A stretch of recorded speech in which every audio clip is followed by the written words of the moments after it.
Fala galerinha do xadrez, tudo beleza? Pessoal, a gente está aqui no ano de 1954 e o Botvinnik é o então campeão mundial e ele tem à frente dele mais uma disputa valendo o título mundial contra Vassili Smyslov. O Vassili Smyslov, gente, também é da União Soviética. Ele é um dos jogadores que participou daquele torneio após o falecimento do Alekhine, que era o campeão mundial. Ele faleceu e a FIDE fez um torneio lá com aqueles 5 jogadores que foi vencido pelo Botvinnik e um deles era o Smyslov. Ele ficou em segundo, tá? Então, pra vocês terem uma ideia da força do Smyslov, né? E vale dizer também uma curiosidade, o Smyslov era um cantor de ópera, tá? Um excelente cantor de ópera, tinha voz de barítono, se eu não me engano, e ele só se decidiu seguir a carreira pelo xadrez a partir de 1950, quando ele foi negado ali numa audição no Teatro Bolshoi, tá? Ele não foi aceito para o Bolshoi e ele então decidiu seguir aí pela carreira de enxadrista. Nem por isso ele largou a música. Por muitas vezes nos torneios ele fazia exibições junto com outro grande mestre, o Taimanov, que era um exímio pianista, tá? Então a gente tem esse fato curioso aí, que é bastante interessante. E a gente tá então, o Smyslov foi o campeão do torneio de candidatos, tá? À frente de David Bronstein, e portanto ele teve o direito de desafiar o Botvinnik ao título de mundial. A gente tá no ano de 1954, três das 4 primeiras partidas aí do match foram vencidas pelo Botvinnik, mas já na 11ª rodada o Smyslov tomou a dianteira no match. Então match apertado, tá? E vamos dar uma olhada em uma das partidas desse match, que ela é simplesmente sensacional. E a gente vai ver ela acontecendo aqui. O Botvinnik abre com D4, temos cavalo F6 pelo Smyslov, C4, G6, então uma índia do rei, G3, bispo G7, bispo G2, roque, cavalo C3, D6, e aqui diferente, né? A outra partida que a gente viu na nossa playlist contra o David Bronstein, as pretas jogaram uma índia do rei com uma formação de C6 e D5, né? Aqui a gente vai para uma formação mais tradicional, inclusive é a mais jogada atualmente da índia do rei, que é com D6. Cavalo em F3, cavalo de bem em D7, roque, e o lance E5, né? Quem joga a índia do rei de negras com a formação D6, prepara para jogar o lance E5 sempre, buscando uma luta aí no centro.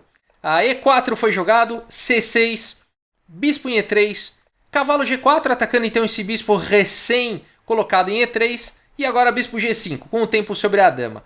A dama vem para B6, afinal de contas o bispo não está mais protegendo aqui em B2, e as negras então fazem uma pressão muito forte aqui em B2, fazem uma pressão muito forte aqui em D4, e vamos ver como é que o Botvinnik joga aqui. Primeiro com H3, atacando o cavalo, e agora uma decisão interessante aqui pelo Smyslov. Ele vai para E toma em D4, o cavalo dele está atacado, mas ele também ataca então o cavalo do Botvinnik. Só que o Botvinnik encontra o lance cavalo em A4, e olha que posição interessante. A dama está atacada, o cavalo está atacado, né? E o Botvinnik entregou um peão, né? Para isso. A partida segue com dama em A6, então pelo menos colocando uma pressão aqui no cavalo do Botvinnik, que está protegido pela dama. E agora então o cavalo está pendurado, né? A partida segue com H toma em G4, e você fala, puxa, o Smyslov já perdeu peça, né, no começo da partida. Só que não, porque agora B5 foi jogado e esse cavalo não tem volta, né? Então olha que legal, muito provavelmente o Smyslov calculou tudo isso quando ele jogou o lance aqui de E toma em D4, né? Agora aquele peão lá que veio para D4 tá segurando a casa C3, esse cavalo não tem mais para onde ir. Então aqui ele recupera a sua peça. A partida segue com cavalo toma em D4 pelo Botvinnik, recuperando seu peão.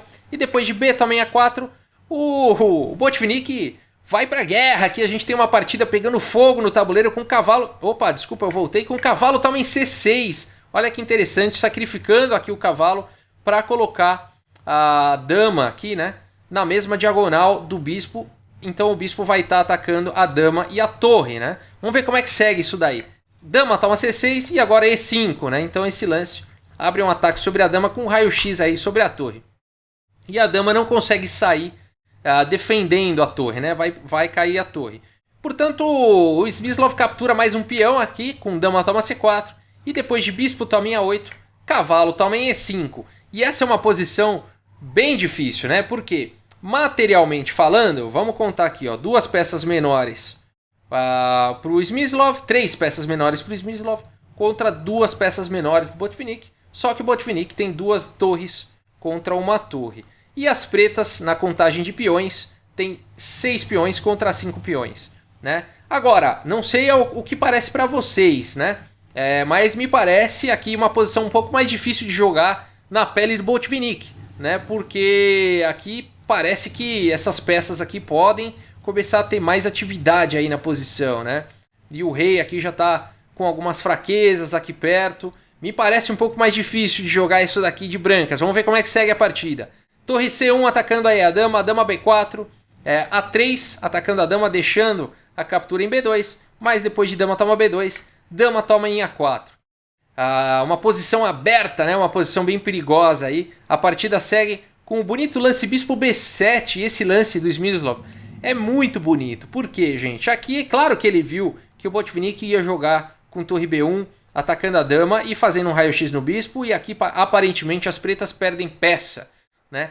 Será que o Smyslov não viu? Claro que ele viu, mas então por que será que ele jogou esse lance, né? Ele está muito querendo ganhar essa diagonal aqui. Esse bispo tá por hora protegido aqui pela dama, mas depois então de torre B1, como que as pretas fazem para ganhar essa diagonal aqui que ele quer tanto, né? O único jeito é jogando o lance primeiro aqui com cavalo em F3 cheque, jogando o rei para essa diagonal, empurrando o rei para essa diagonal. Não tem como o rei ir para outra casa que não seja essa diagonal. Esse cavalo não pode ser capturado. E agora ele joga com o rei H1. E agora o bonito lance do Smyslov, bispo toma em A8, né? Ele quer realmente essa diagonal, deixou a dama. Claro que aqui ele está capturando uma peça. Claro que aqui existe uma sequência que a gente vai ver, né? O cavalo vai poder tomar em G5, dando um cheque descoberto e depois está caindo a torre. Então a gente vai ter compensação material suficiente e posicional bastante interessante aqui para o Smyslov. Torre toma B2 foi jogado, cavalo toma G5, abrindo um cheque, rei H2, e agora não partindo para a torre, mas primeiro melhorando a posição aqui com cavalo em F3 cheque, rei H3, e agora sim o bispo toma a torre aqui em B2. E então o Smyslov tem 3 peças menores por uma dama, né? E aqui uma torre contra uma torre. 3 peças menores por uma dama costumam ser compensação, tá? E aí são batalhas bastante interessantes, porque apesar do equilíbrio material, ela leva a posições bastante desequilibradas no aspecto aí posicional, tá? Então vamos ver essa batalha aí de 3 peças menores contra a dama do Botvinnik. A dama toma em A7 e agora as brancas têm um peão passado na coluna A. Bispo E4, mantendo aí o bispo no tabuleiro, numa excelente casa. A4 passando o peão, rei G7. O Smyslov quer trazer mais peças aí para o jogo. Torre D1 e agora bispo E5. Você vê aqui solidificando, né, defendendo em D6. A dama E7 foi jogado e agora a torre C8. O Smyslov conseguiu trazer a torre aí para a partida. A5, correndo perigosamente com esse peão passado. E agora a torre entrando na sétima, a torre C2. E essa posição é muito difícil, né? São 4 peças aqui atacando o rei adversário. Esse rei parece que está começando a ficar meio esmagadinho aí, né? Meio sem casa. Aí vamos ver como é que continua isso aí. A rei G2 defendendo o peão de F2. E agora cavalo D4. Abrindo um cheque descoberto. Opa, tô vesgo. Abrindo um cheque descoberto aqui do bispo sobre o rei em G2.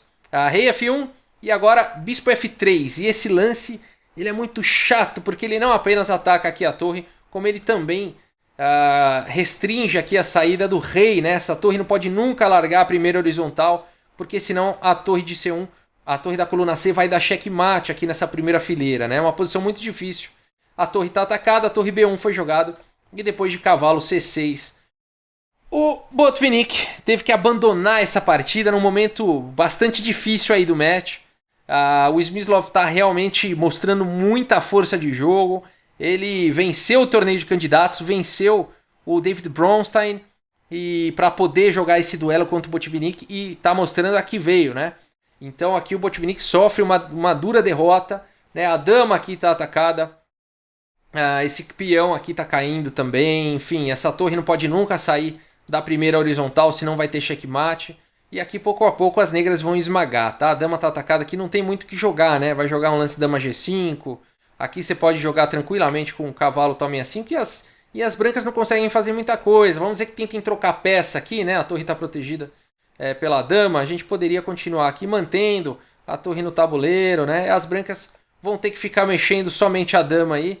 E o Smyslov ia fazer o que quisesse aí. Rei G1, ó, bispo D4. Pouco a pouco aí as pretas poderiam ir melhorando a sua posição, né?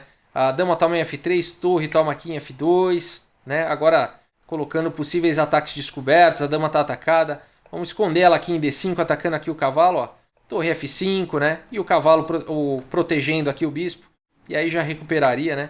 E a gente teria aqui um final vencedor, tá? G toma em F5, cavalo E2, dando um duplo aqui. Não seria uma continuação fácil, né? Mas essa turma abandonava quando via que estava pior e não jogava tudo isso, né? Mas daria para jogar. Quem tá começando no xadrez e vê uma partida dessa, né? Pode não entender, né? Por que abandonou? Tem um peão passado, tem uma dama, né? As pretas não tem dama, mas é exatamente por isso, tá? Esse peão tá caindo e aí pouco a pouco as pretas vão martelando aí a posição, tá? Daria pro Botvinnik continuar jogando? Daria, mas nesse nível ele sabe que tá perdido, né? Então ele prefere abandonar, tá? Mas aí eu mostro para vocês a continuação, uma possível continuação, para ilustrar, né? Senão fica um pouco abstrato para a maioria das pessoas por que o jogador abandonou, tá? Depois de cavalo C6. Um match duríssimo, esse é Vasily Smyslov. Prazer em conhecê-lo, né? Apresentando aqui para vocês um pouco aí para quem ainda não conhecia, né? O estilo aqui do Smyslov. A gente já vê que é um jogador duríssimo e esse match é complicado. A gente segue a nossa playlist com mais partidas aí desse duelo, desse campeonato mundial entre Botvinnik e Vasily Smyslov. Pessoal, muito obrigado pela audiência, um grande abraço para todos vocês e até a próxima, pessoal. Valeu!